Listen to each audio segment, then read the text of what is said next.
నమస్తే welcome to dot news నేను అనుష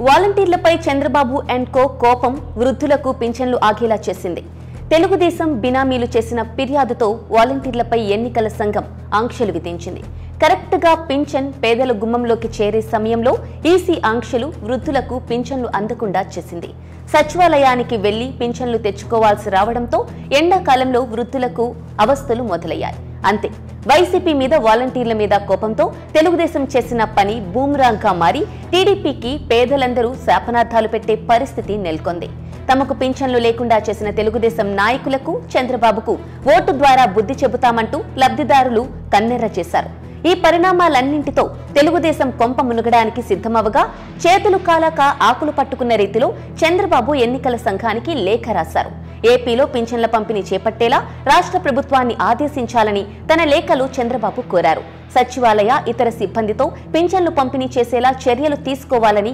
విజ్ఞప్తి చేశారు ముఖ్యంగా ఇంటి వద్దకే వెళ్లి పింఛన్లు పంపిణీ చేసేలా ఆదేశించాలని చంద్రబాబు కోరడం చూస్తుంటే ఎంత భయపడుతున్నారో అర్థమవుతోంది పింఛన్ల పంపిణీపై సెర్ప్ సీఈఓ కుట్రలకు పాల్పడుతున్నారంటూ చంద్రబాబు తన లేఖలో ఆరోపించారు సాఫీగా జరిగే కార్యక్రమానికి అడ్డు తగిలి తమకే పాపం తెలియదంటూ చంద్రబాబు చెబుతున్న కల్లపల్లి మాటలను ప్రజలు మాత్రం వినే పరిస్థితిలో లేరు తీవ్ర రాజకీయ దుమారం రేపుతున్న ఈ వ్యవహారంలో మాత్రం టీడీపీపై ప్రజల్లో వ్యతిరేకత పెరిగిపోతోంది ఈసీ నిర్ణయాన్ని చంద్రబాబుకు ఆపాదించడం ఏంటని టీడీపీ నేతలు ప్రశ్నిస్తున్నా ఎవరు తీసిన గొత్తులో వారే పడతారన్నట్లు తెలుగుదేశం పార్టీ మాత్రం ఉక్కిరి బిక్కిరి అవుతోంది అయినా జగన్ దెబ్బ మామూలుగా లేదుగా ప్లీజ్ సబ్స్క్రైబ్ డాట్ న్యూస్